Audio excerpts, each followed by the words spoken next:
오래전 사람의 소식이 궁금하다면 어느 집 좁은 처마 아래서 비를 그어보라. 파문.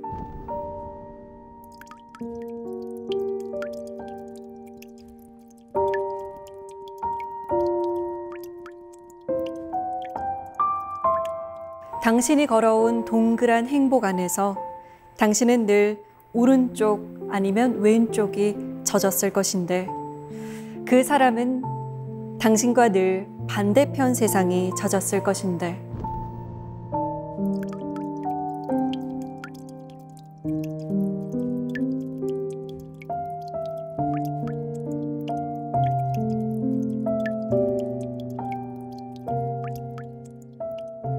권혁웅 시인의 파문이라는 시 일부분입니다. 세상의 수많은 전파 속에서 기어코 같은 주파수를 맞춰 서로의 마음을 읽으려고 하는 모습을 빗방울이 만들어낸 파문이라고 읽고 있는데요. 여기 한 과학자는 코로나 시대를 살아가는 지혜를 공기방울에 묻고 있습니다. 한동대학교 이재영 교수의 강연을 청해 듣습니다.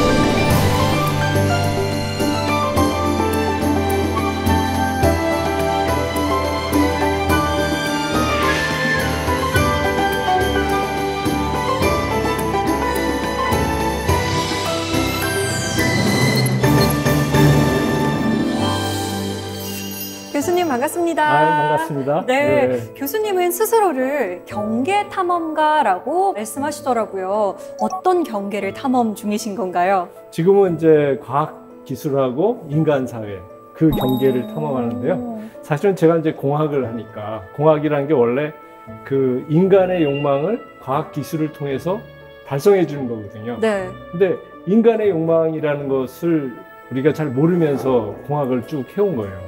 네. 그래서 이제 어느 순간 인간의 욕망과 과학기술이 잘 합리적으로 될 때 그때 사회가 발전할 수 있지 않을까 이런 생각을 해서 제가 이제 경계탐험가라고 이렇게 스스로 이름을 지었습니다.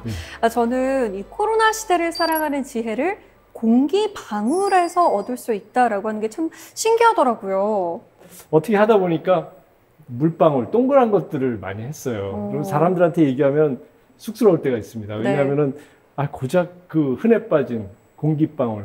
우리 아침마다 커피포트 끓일 때 물방울 다 만들잖아요. 그렇죠. 스트로를 훅 불면 공기방울 만들어요. 그렇죠. 그걸 뭘 더 볼 게 있냐. 이런 생각이 있는데 제가 이제 그것들을 연구하고 여러 가지 일들을 하고 있거든요. 아직 모르는 것도 많아요. 그래서 이제 제가 이제 공기방울만 연구하다가 또 이 세상을 보면서 저도 이제 공기방울하고 세상하고 좀 닮은 게 많구나. 오히려 어떨 때는 공기방울한테 배울 게 있겠구나. 이런 생각을 하게 됐어요. 자, 그러면은 본격적으로 공기방울과 만나볼까요? 강연 잘 부탁드립니다. 예, 감사합니다.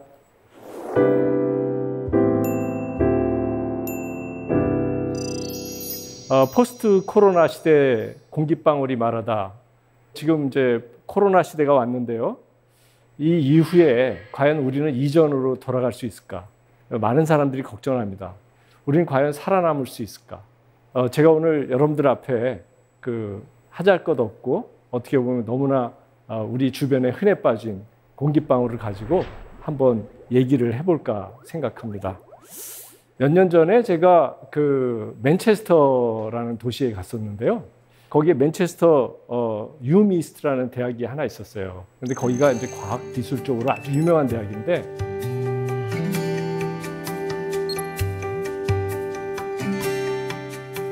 근데 그 대학이 요즘은 보니까 여러 가지 센터를 만들었는데 큰 센터 하나가 나노과학센터가 있었어요. 나노라는 건 어떻게 되냐면 1m를 10억 배 자른 거. 그것이 나노미터거든요. 1m를 10억 배 잘랐다는 거예요. 10억 번 잘라가지고요. 그 작은 것을 가지고 무엇을 할 수 있을까? 이거를 연구하는 것이 나노과학입니다. 그런데 그 나노과학의 그 연구 책임자가 이 세상에서 제일 아름답고 스마트한 나노 입자가 바이러스라고 얘기를 했어요. 여기 한번 그림 보실까요? 옆에 보이는 것은 코로나 바이러스죠. 그 보면 스파이크가 막 번쩍번쩍 뻘건 게 나와 있고 그런 동그란 존재고요. 나노 과학자들은 또 어떻게 하냐면은 그 탄소들을 갖다 막 엮어가지고 C20 플로렌이라는 그런 동그란 굴을 만들기도 하고 또 이렇게 나노 튜브라고 그래가지고 탄소를 갖다 이렇게 튜브로 만들어가지고 쓰기도 하고 이런 여러 가지 물체들을 만드는데요. 이 나노 과학자는 자기가 아무리 노력을 해서 만들어도 코로나 바이러스 같이 저렇게 동그라면서 그 표면이 저렇게 스파이크가 막 있는 것을 만들 수가 없는 거예요. 그래서 자기가 볼 때는 바이러스야말로 정말 똑똑한 놈이구나 이런 생각을 했습니다. 왜 그러냐면 바이러스는 유기물질이지만 사실은 그 평상시에는 생명체 같이 먹거나 또는 뭐 배설을 하거나 이런 대사 활동을 전혀 안 해요. 그러고 있다가 얘가 사람 몸에 싹 들어와서 세포 속에 들어오면 자기 RNA를 막 복제한 다음에 자기 그 동족들을 쫙 만들어내는 거죠. 그러니까 생식만 하고 대사를 하지 않는 반은 생물, 반은 무생물인 그런 신기한 존재입니다. 이것이 사이즈가 나노 사이즈죠.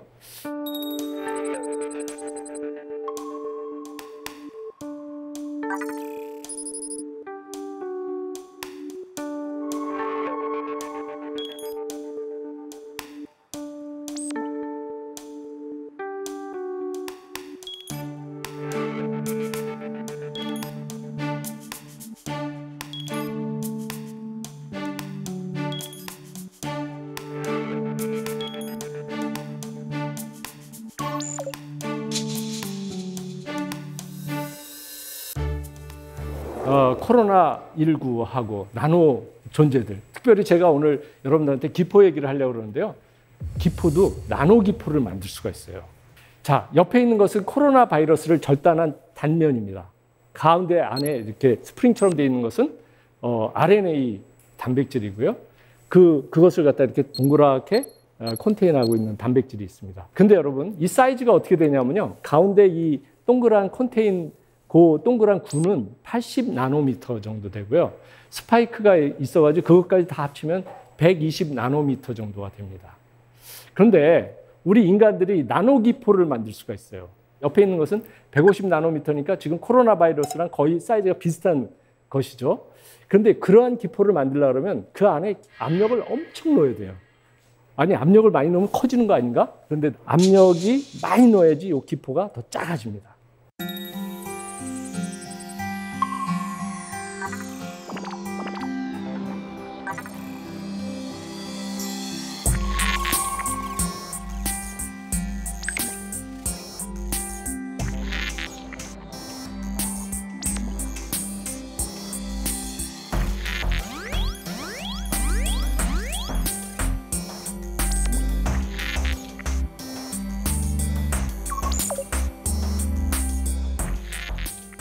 근데 나노 사이즈로 코로나 바이러스만한 기포를 만들면 그 기포의 표면에 OH 라디칼이라고 그래가지고 물 분자 중에서 그 OH끼를 띤 이온들이 달라붙어요.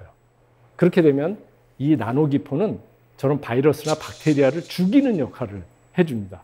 하나는 인간을 갖다 이렇게 괴롭히는 나노 존재고요. 하나는 그러한 나노 존재와 싸우는 그러한 존재가 되는 것이죠.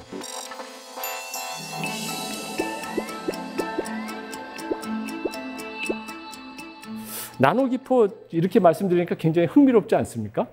제가 한번 나노기포가 어떤 건지 한번 보여드릴게요. 이렇게 작으면 어떤 일이 벌어지나. 코로나 바이러스로 바꿔서 해도 똑같이 이해하실 수 있습니다. 자, 이걸 보면은 한쪽은 뿌연 거 있죠. 저 뿌연 거는 기포 사이즈가 나노기포의 1000배, 마이크로 기포입니다. 옆에 거는 어떻습니까? 저 옆에 거는 나노기포들이 있어요. 150 나노미터짜리가 1cc에 1억 개씩 있는 그런 것인데요. 보시는 바와 같이 기포들이 다시 중력에 의해서 위로 거품처럼 올라가는 게 보이죠.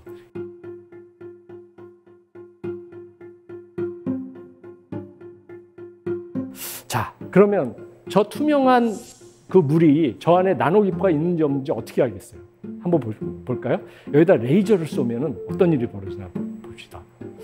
옆에 보면 옆에 있는 거 그냥 맹물이고요. 그 하나는 나노기포가 있는 건데요. 레이저를 쏘면 하나는 빛이 나가는 그 길이 딱 보이죠. 다른 하나는 투명해서 그냥 통과합니다. 이 레이저 빛을 나노 기포가 부닥쳐가지고 산란을 일으켜가지고 저와 같이 그 투명한 물인데도 불구하고 나노 기포가 있으면 저런 일이 벌어지는 것이죠.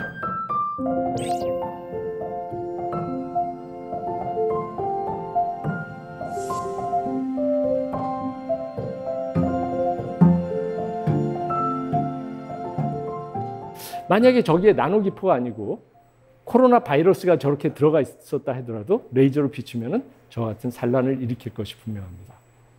그런데 지금 저 나노 기포는요, 굉장히 그 강력한 그 기계를 써가지고 인간이 만든 것이고요. 자연계에서도 이런 조그만 기포를 만들 수 있는 그런 녀석들이 있어요. 장풍새우라고 하기도 하고 영어로는 피스톨 슈림프라고 부릅니다. 자, 한번 보실까요? 왼쪽에 보이는 저 새우가 앞에 집게발이 굉장히 이상하죠. 한쪽 집게발은 굉장히 크고 하나는 조그맣습니다. 그리고 그 옆에 있는 거는 여러분들 아마 횟집 가면 쏘기라고 부르는 그런 것인데요. 저놈은 멘티스 슈림프라 그래가지고 사마귀 슈림프 뭐 이런 뜻이에요. 얘네 둘 다 아주 대단한 놈들입니다. 우선 그 멘티스 슈림프는 이 주먹 힘이 너무 세가지고요. 이게 한번 딱 때리면은 개나 뭐 조개 껍질을 깰 정도로 힘이 세요. 근데 그 깰 때 거기서 또 조그만 기포들이 생깁니다. 그 다음에 이쪽 새우는 아까 말씀드린 피스톨 슈림프는 어떤 거냐면 이 앞에 집게가 좀 이상하게 생겼어요. 그래가지고 딱 앞에 고기나 이 먹잇감이 생기면은 이거를 제가 그 집게라고 생각하면은 집게를 딱 이렇게 벌려요.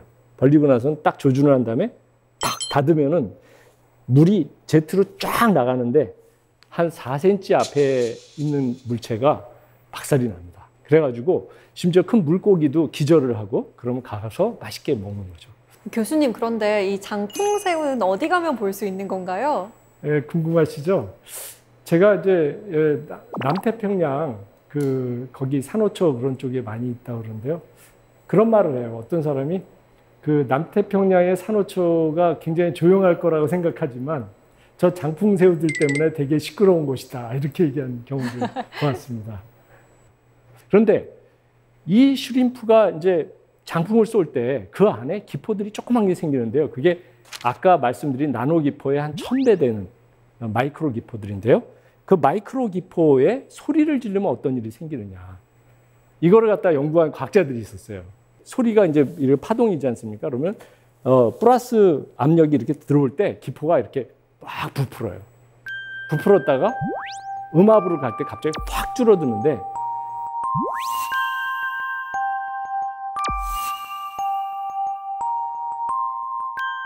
확 줄어들 때 얘가 빛이 거기서 탁 나오는데요. 아주 피코세컨드 중 아주 짧은 시간이지만 강력한 빛이 나옵니다. 그 얘기는 뭐냐면 완전히 줄어들었을 때 그 기포 안에 압력이 수만 기압, 그리고 온도도 수천 도 이렇게 올라가는 것을 사람들이 알고 있습니다. 사실은 이런 신비로운 일들이 아주 조그만 나노 기포에 소리를 지르면 빛이 나온다. 이런 거 되게 재밌죠. 여러분, 소리로 빛을 낸다 이런 거 보통 사람들이 안 믿잖아요. 그런데 이런 일이 실제로 벌어지고 그것이 아주 그 남태평양에 있는 그 작은 새우들이 일상으로 하는 일들입니다. 자, 그래서 이렇게 제가 이제 코로나 바이러스가 동그랗고 작은 그 나노 존재고 그리고 작은 기포들이 이런 신비로운 일들을 벌인다는 것을 바이러스를 갖다 이렇게 죽이기도 하고 그 다음에 소리에 반응해서 빛을 내기도 하고 이런 재미난 일들을 한다는 것을 말씀드렸는데요. 기포에 대해서 좀 한번 생각을 이제 해봅시다. 아나운서께서는 혹시 그 기포를 보면서 네. 저희 사람하고 좀 닮았다 이런 생각을 해보신 적은 없으신가요? 사람과 기포요? 네. 한 번도 그런 생각은 못 해본 것 같아요. 아, 그러셨군요. 제가 볼 때는 기포하고 우리 인생, 기포하고 우리 개인을 갖다 한번 대비해서 생각해 보면 어떨까. 이런 생각을 한번 해봤어요. 특별히 제가 이제 자가격리라는 거를 갖다가 지난 2월 달에 정말 심각하게 겪었는데요. 자가격리를 어떻게 잘 할 것인가. 이것은 사실은 우리 지금 기포로부터 좀 배울 점이 있지 않을까. 이런 생각을 제가 해봅니다. 지금 여기 그림에 있는 것처럼 그 많은 분들이 자가격리라는 자기의 그 밀폐된 공간으로 들어가고 자기의 세계로 들어가잖아요. 근데 기포라는 거를 잘 생각해 보세요. 물속에 기포가 있습니다.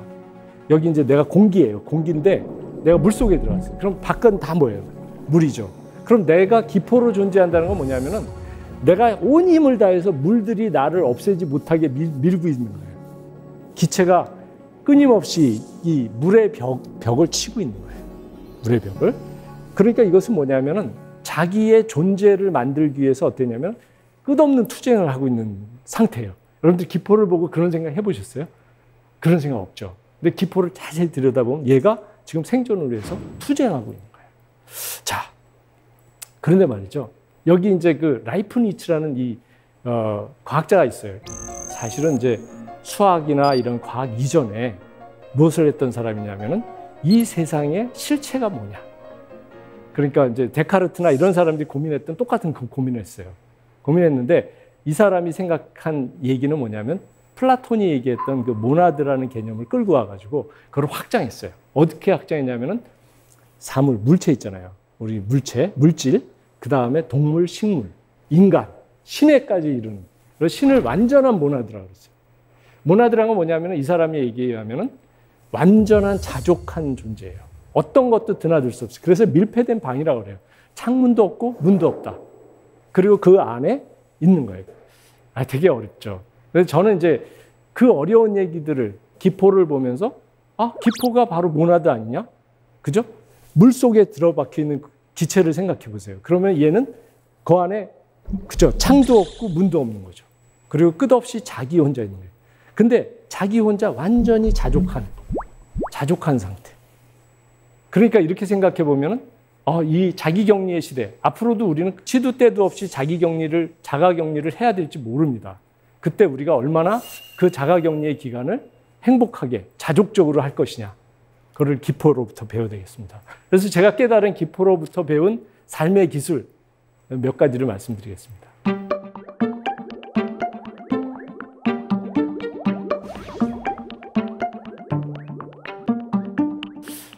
아나운서님 혹시 지금 거리두기 이런 시대에 스트레스 혹시 없으세요? 사실 저는 사진 찍으러 다니고 여행 다니고 이런 걸 굉장히 좋아하거든요. 근데 네. 지금은 어딜 갈 수가 없잖아요. 어딜 가더라도 굉장히 조심스럽고 네. 그래서 그런 점이 정말 아쉬워요. 그렇죠. 네. 네. 그래서 막 스트레스가 네, 그런 게 가끔은 분출해야 되는데 스트레스를 그렇죠. 네. 그 분출하지 못하니까 집에서 활동을 뭔가 계속 하게 되더라고요. 그렇죠. 그래서 지금 집 정리가 지금 엄청 깨끗하게 되어가고 있어요. 굉장히 그 슬기로운 거리두기 생활을 하고 계신 것 같은데요. 어떤 행동이든 정말 자기 스트레스를 줄일 수 있는 것이라면 뭐든지 다 좋은 것 같습니다.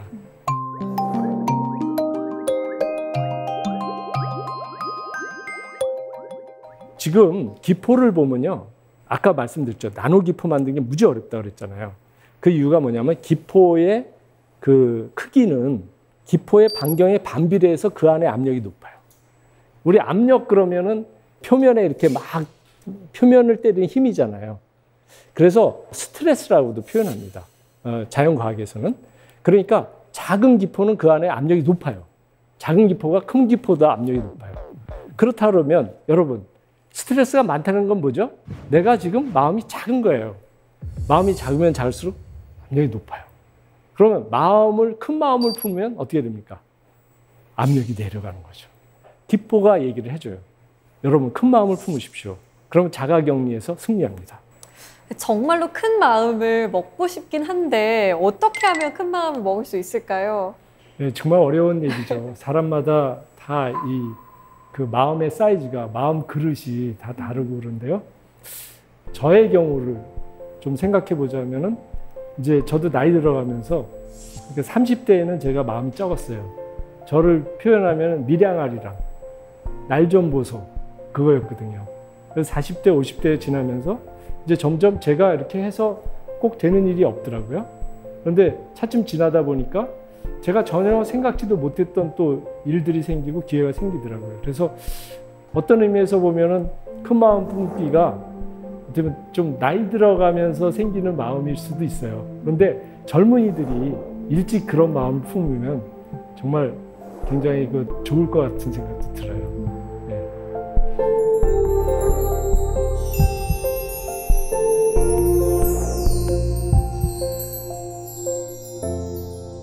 두 번째는 여러분 기포가 어떻습니까? 기포를 보면 헤엄도 안 치고 가만히 있는데 떠올라요.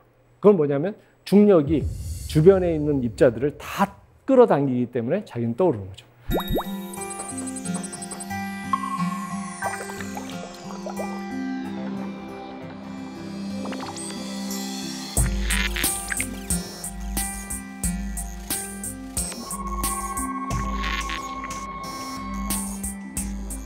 즉 다시 말해서 주변보다 가벼워지기만 하면 여러분들은 다 성공하고 이루고 싶은 것을 이룰 수가 있습니다. 많은 사람들이 욕망으로 마음을 가득 채우기 때문에 중력의 힘으로 깔았는데 오히려 그것을 던져버릴 때 자가격리하면서 자기를 들여다보는 거죠. 내 안에 어떤 욕망이 있는가? 내가 하고 싶은 게 뭔가? 근데 꼭 해야 되는가? 이게 나한테 꼭 필요한 건가? 그걸 하나씩 내려놓으면 우리는 큰 마음을 가진 동그란 기포가 되고 그러면 우리는 저절로 우리가 원치 않았던 위치까지 올라가게 돼요. 그 위치라는 것이 제가 무슨 뭐 사회적으로 지위 이런 것들이 아니라 여러분들이 원하고 싶은 그 행복의 그 높이까지 끝없이 올라갈 수 있는 그런 기포가 될 수 있습니다. 이러한 생활을 하고 있는 제 제자가 있어요. 이 제자는 대기업을 그만두고 그 다음에 과테말라에 가서 카카오를 공부하고 그리고 나서 서울이 아니라 제주도를 갔어요. 그때 애가 둘이었는데 그 사이에 셋을 더 낳아가지고 5명을 낳았어요. 여러분 지금 생각해보면 이거는 지금 우리 사회를 보면 완전히 거꾸로 가는 거죠. 서울로 안 가고 지방으로. 그리고 애들을 하나도 낳는 것도 버거워하는데 5을 낳고. 지금 이 형제의 가정을 저는 기포라고 생각합니다. 저희 실험실에서 배출한 실제 기포죠. 그래서 제가 이것을 지켜보면서 어디까지 올라가나 보자 이런 소망이 있습니다. 여러분 이제 개인들이 어떻게 하면 행복해지고 자기의 내적 만족, 완전히 만족된 자족된 모나드가 될 것인가를 얘기해 드렸잖아요. 근데 이제는 기포들이 여럿이 모였을 때 어떤 일을 벌이는지, 그 다음에 지금 여지까지 우리가 살아온 것은 어떤 사회고 앞으로의 사회는 어떤 사회가 될 것인지에 대해서 한번 여러분들하고 얘기하고 싶습니다. 저기 옆에 있는 대도시 있잖아요. 마천루가 올라가고 사람들이 몰려들고 너무나 모여가지고 행복을 찾고 이러한 것을 저는 액체사회라고 생각합니다. 자, 먼저 액체사회입니다. 액체사회, 자, 액체에다 잉크를 떨겼어요. 그때 어떻게 됩니까? 잉크가 그냥 쫙 퍼지는 게 아니라 보세요. 이상하게 가운데로 쭉 내려가다가 또 중간 도시를 만들고 퍼졌다가 또 중간 도시를 만들고 이렇게 되잖아요.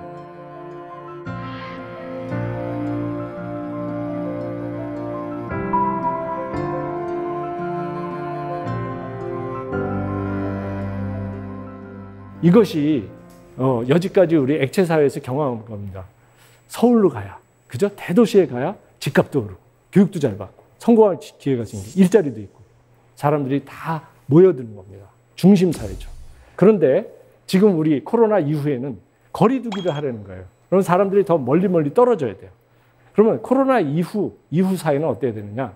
바로 기체사회. 그죠? 기체는 어떻습니까? 분자 사이의 거리가 멀고 운동을 자유롭게 하는 곳이죠.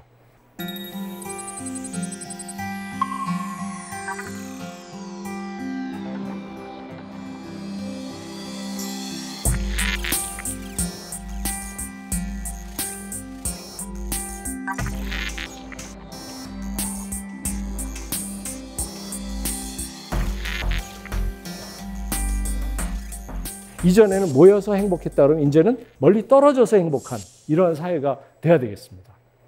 자, 그러면은 이런 기체 사회의 특징이 뭘까 한번 보시죠.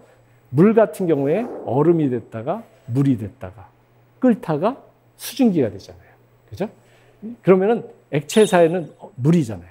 그죠? 물이었다가 기체사회는 수증기죠. 그 중간 단계는 어떻습니까? 물이 바글바글 끓는 그런 것이에요. 그러면 우리는 제가 볼 때는 당분간은 기포사회로 살다가 이제 나중에 완전히 기체사회로 갈 수 있겠다. 이런 생각을 해봅니다. 물론 다시 액체사회로 돌아가면 다들 행복하실 거예요. 왜냐하면은 그때로 다시 가고 싶죠. 다들. 그죠? 익숙하고. 그리고 여지까지 살아온 방식대로 살면 되고. 뭘 더 바꾸냐. 다들 이런 고민이 있습니다. 자, 그러면 기포사회. 이제 기체사회, 액체사회 말고 기포사회를 한번 들여다봤으면 좋겠습니다. 공기방울은 기포들이 모여가지고 만드는 세상을 만드는데요. 아까 말씀드린 것처럼 우리 개인들은 다 하나의 모나드, 그죠? 자족한 존재로 여러분들이 다 변했다 하더라도 그들이 모여서 사회를 만들었을 때는 또 다른 겁니다. 사회를 만들었을 때 기포들끼리도 거리두기를 해야 되겠죠. 그죠? 그래서 이 공기방울이 보여주는 여러 왕국이 있는데요. 그걸 한번 보여드릴게요.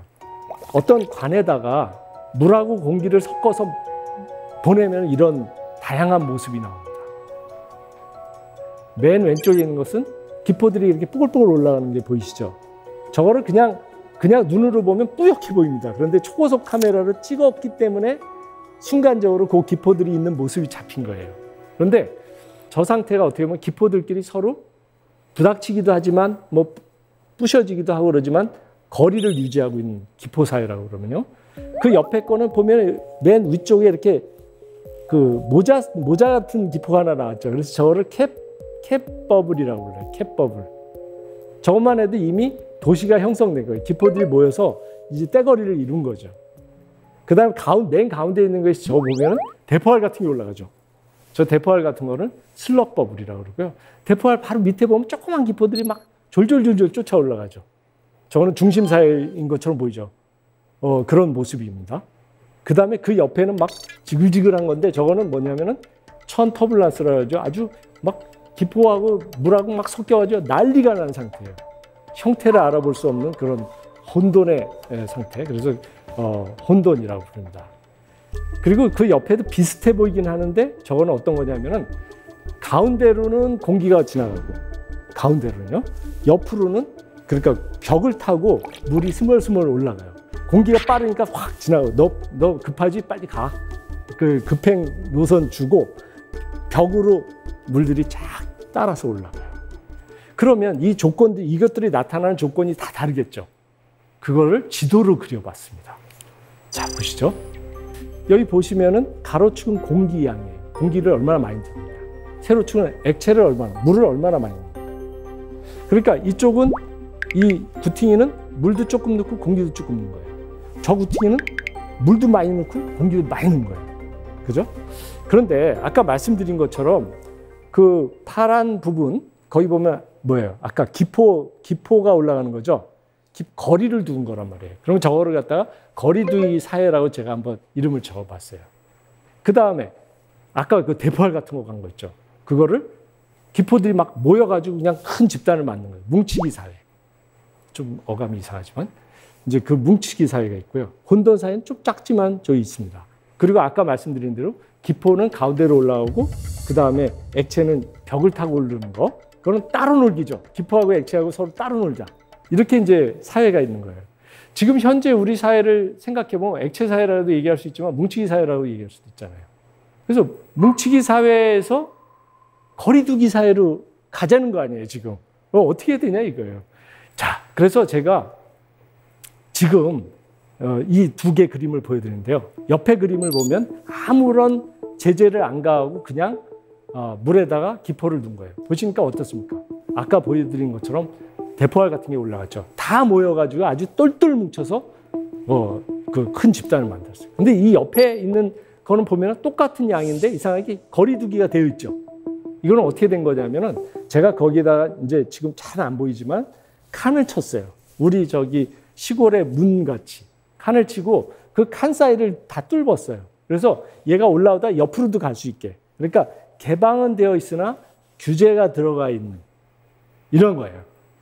이렇게 되니까 똑같은 양이고 똑같이 신의 뜻에 따라서 똑같이 시간을 최소로 쓰면서 올라가는 거예요. 성장을 하는데 거리두기가 가능하더라.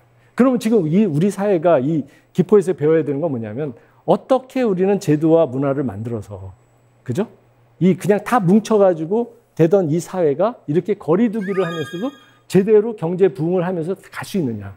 이거를 여기서 찾아야 되는 거죠. 우리가 지금 이번에 코로나 대응을 잘하면서 세계에서 떠올랐잖아요. 그러면 우리는 어떻게 더 여기에서 차별화를 만들고 어떻게 더 성장할 것인가. 또 우리 개인들도 어떻게 차별화를 만들고 성장할 것인가. 그러니까 어떻게 보면 이제 기포사회에서 우리는 더 큰 어떤 종류의 찬스를 얻어야 되는 거죠. 기회를 얻어야 된단 말이죠. 자, 물을 끓이는데요. 지금 여러분 아침마다 커피 끓이잖아요. 소리 들어보세요. 맛있는 소리죠. 그런데 이 물을 맨 처음에 찬물 넣고 끓일 때 어떤 소리가 나 보세요?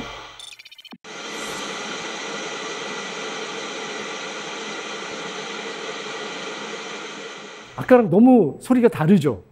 네. 똑같은 마이크를 대고 했는데 아까 거는 아주 맛있는 보글거리는 소리인데 찬물에서 끓는 물은 무지 날카로운 소리를 내고 굉장히 그 소리도 빠릅니다. 그 이유가 뭐냐면은 차이가 변화를 만들어내는 건데요. 뜨거운 그 커피포트의 밑판, 거기가 뜨겁잖아요. 그 뜨거운 온도하고 물의 온도가 차갑단 말이에요. 그래서 온도 차이가 크죠. 그러니까 이 뜨거운 불판이 기포를 만들어내요. 기포를 만들어요. 그래서 그 기포가 만들어지다가 몸집이 커지면 아까 뭐라 그랬어요? 중력에 의해서 자기는 떠오르죠. 그래서 그것이 기포가 떠오르는 거예요. 그런데 아직도 위쪽은 물이 차갑죠. 차가우니까 이제 난 뜨거워서 올라가는데, 열받아서 올라가는데 찬물을 만나요.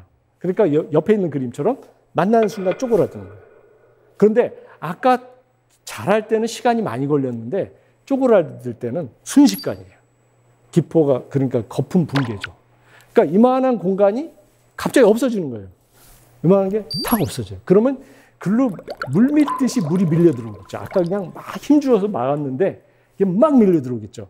막 밀려 들어오니까 그 압력 충격파가 생겨가지고 빡 터지는 거예요. 막 터져요. 그러면은 그게 사방으로 퍼지는데 바닥 있죠.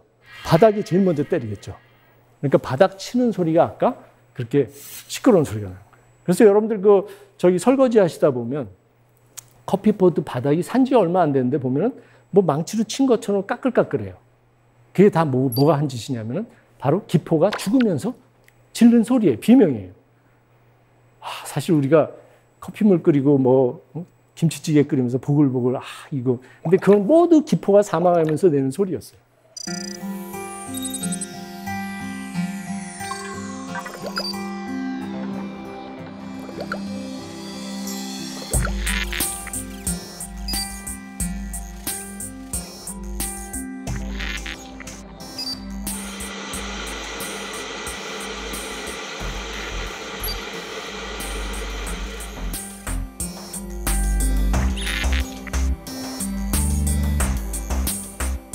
그래서 제가 이 기포의 그 아까 말씀드렸죠. 제가 경계 전문가잖아요. 경계 탐험가. 그래서 제가 조그마한 로봇이 된 것처럼 해서 그 기포를 여러분들 저랑 같이 상상을 해봐요. 기포 안에 들어가서 거기서 막 공기들하고 놀다가 한참 가다 보니까 어떻습니까? 물하고 만나는 경계에 있죠. 저기 물 입자들이 드글드글한 거예요. 그래서 가서 부닥쳐요. 그럼 그 경계의 모습이 찌그러지겠죠. 그러면 거기를 찾아보면 이런 것이 있습니다. 기포 벽이 이렇게 있으면은 이쪽은 기포예요. 기체, 이쪽은 액체잖아요. 그런데 아까 말씀드렸죠. 기포 안이 압력이 높다고 그랬잖아요. 압력이 높으니까 이 바깥쪽은 압력이 낮으니까 압력의 차이가 있죠. 압력의 차이가 얼마냐에 따라서 여기 이 사이에 전달되는 양이 달라져요. 그 다음에 이 면적이 어떠냐. 그러면 이 면적은 매끈하냐, 쭈글쭈글하냐. 이거에 따라서 똑같은 구조라도 쭈글쭈글하면 면적이 엄청 늘어날 수 있어요. 주름이 지면. 그래서 이 기포와 액체 사이에 서로 교환하는 거. 문도 없고 창도 없지만 이 벽을 통해서 타고 들어오는 에너지와 힘과 이런 것들은 어떻게 되냐면은 바로 이 차이, 이것과 이거 차이하고 이 면적을 곱한 거에 비례해요. 비례해요. 그러니까 어떻게 하면 되냐면 차이를 크게 하고 면적도 크면 무지 크게 교환이 되는 임팩트를 주는 거고 차이가 적어도 면적을 넓혀도 되는 거고 차이가 큰데 면적이 적어도 되는 거예요. 이걸 좀 제가 좀 장황하게 얘기해서 여러분들이 좀 괴로워하실 수도 있는데 어쨌거나 차이가 만들어내죠. 그죠? 차이가 변화를 만들어내요.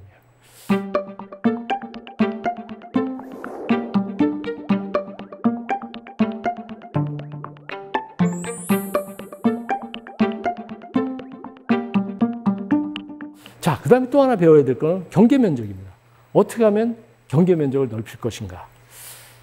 여러분, 경계 면적 넓히는 방법이 하나 프랙탈이라는 건데 이 옆에 그림 보면 어때요? 삼각형이 있잖아요. 삼각형을 그 3등분해서 또 조그만 삼각형 만들고 그것마다 계속 그걸 반복해요.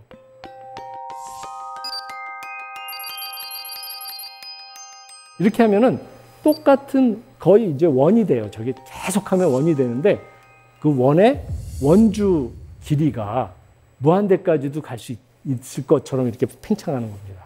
그러니까 얼마나 쭈글쭈글 주름을 잡느냐. 그러니까 주름 잡기. 그런 거고요. 옆에 있는 건 우리 저거잖아요. 큐브. 저게 원래 그냥 이렇게 큰 건데 저걸 9등분한 거지 않습니까? 그러면 저 면적, 표면적만 따져보면은 3씩 잘랐으니까 3배로 면적이 넓어집니다. 그럼 저걸 더 자르면 어떻게 될까요? 만약에 10개로 자르면 깍두기를 그러면 10배로 넓어져요. 그래서 여러분들 잘게 많이 씹어 먹으면 많이 씹는다는 건 뭐냐면 그 깍두기를 잘게 짜기는 거잖아요. 그럼 면적이 넓어져요. 그러면 뱃속에 들어가면 소화가 잘 되는 거죠. 그죠?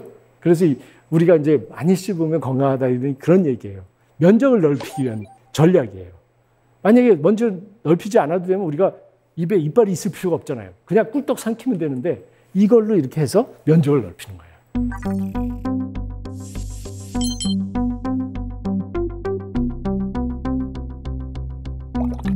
마찬가지로 기포도 주름이 있으면서 그 주름을 통해서 면적을 넓히고 그 면적으로 어떻게 됩니까? 교환을 하는 거죠. 우리의 말로 하면 공감이죠. 공감의 면적.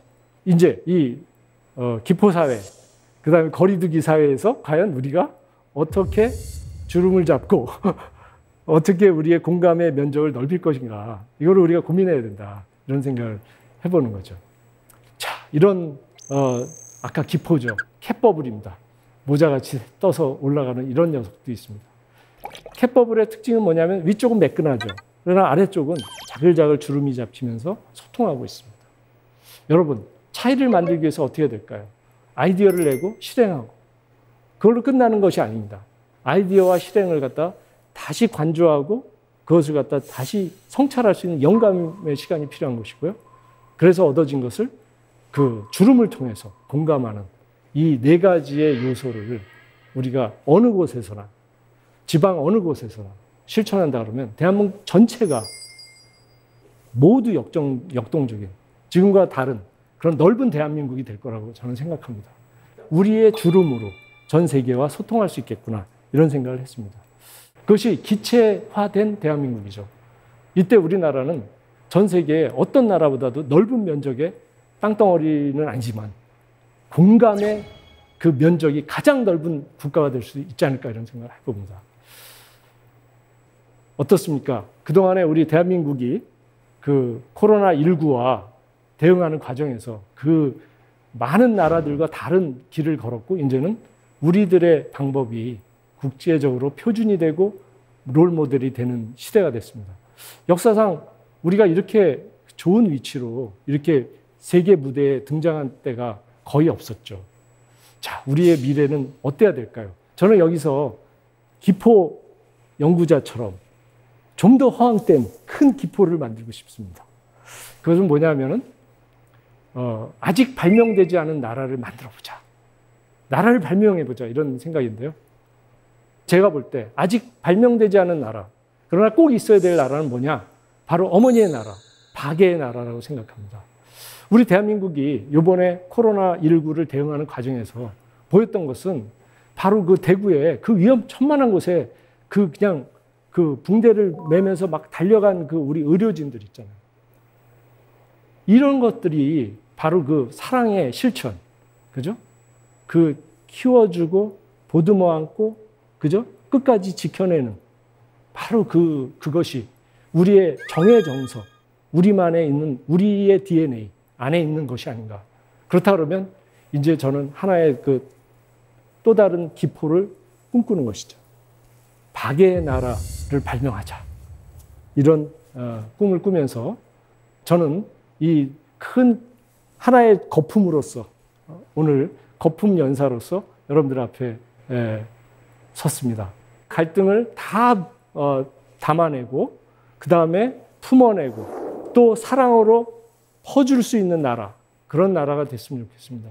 이것은 거대한 공기방울로 전 세계를 덮는 그러한 위대한 나라가 됐으면 좋겠습니다. 감사합니다.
교수님 강연 정말 잘 들었습니다. 감사합니다. 아니 근데 기포사회가 올 것을 알고 계셨던 건가요?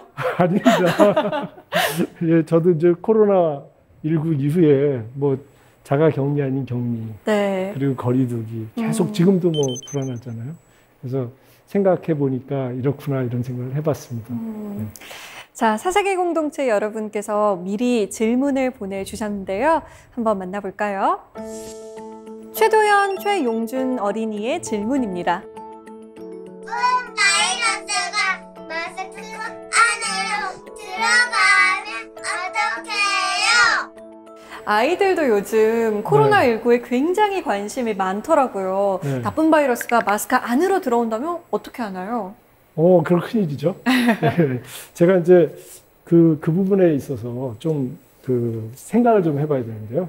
보통 바이러스를 확진하신 분 또는 이제 감염원을 가진 분이 기침을 하면은 한 2m까지 한 3,000개가 나간다 그러잖아요. 그럼 우리가 생각해야 되는 게 2m를 가지고 기포를 생각해 보세요. 2m의 이 구가 있다고 생각하면은 만약에 그 3,000개가 그냥 이렇게 멀리 안 퍼지고 여기 쭉 퍼진다 그러면 아마 2m 바깥쪽에는 숫자가 적겠죠. 그렇죠. 근데 만약에 이제 그 생각을 좀 더 좁혀가지고 대포처럼 이 사람이 쐈다고 생각해 보세요. 상대방한테. 네. 그러면 그 퍼져나가는 게 한 15도 정도 되면은 2m 저쪽에 이렇게 면적이 생길 거라고요. 네. 그러면 이제 저 사람이 쐈어요. 그래서 내 앞에 이만한 면적으로 3,000개가 왔다 그러면 그래도 내 마스크가 요만하잖아요. 그렇죠. 그러니까 이거는 다 날아가는 거고 요 놈이 이제 마스크가 이걸 막는데 여기로 들어오는 여기에 닿는 숫자가 얼마나 되나 이걸 좀 계산해 볼 필요가 있어요. 네네. 그래서 아마 지금 뭐 그런 실험도 막 해고 그래가지고 2m 정도면 그 숫자가 굉장히 작다고 보는 거예요. 제가 아까 얼핏 막 계산을 해봤는데 네. 아주 그냥 직격판으로 2m에서 쏘면은 그 비말이 한 70개 정도 굉장히 적네요, 생각보다. 굉장히 적죠. 네. 그런데 문제가 또 뭐냐면은 이게 날라오면서 이게 중력이 있어가지고 이렇게 떨어져요. 떨어지니까 그 실제로 내 마스크에 올 수 있는 숫자는 굉장히 적습니다. 3,000개라는 거는 막 기침을 대단히 했을 때의 경우고 대부분 말하거나 그러면은 적겠죠. 그래서 이제 중요한 거는 이제 말을 많이 한다 그러면 비말이 이렇게 떨어지니까 네네. 여기 떨어진 거에 이렇게 손 대가지고 이렇게 막 이러지 않아요. 네. 손을 잘 씻어야겠네요. 잘 씻어야 될 것 같아요. 손 잘 씻고 마스크 잘 쓰고. 네. 예. 교수님, 네. 기포가 네. 이 시대를 살아가는 우리에게 딱 한마디를 할 수 있다면 어떤 이야기를 해줄까요? 저는 이제 딱 한마디를 얘기하려면 좀 그렇고 두 마디를 하고 두 마디 싶은데요. 좋습니다. 네. 차이와 면적. 그죠? 그래서 우리가 차이를 만들어내는 능력, 그거를 기포로부터 배워야 되고, 네. 그 다음에 주름잡기로 아무리 내가 작은 존재를 하더라도, 그죠? 그 나의 공감의 면적을 넓히는 거. 이 두 개를 기포로부터 배우면 좋을 것 같습니다. 차이와 면적 꼭 기억해야겠습니다. 오늘 강연 정말 잘 들었습니다. 고맙습니다. 예, 감사합니다.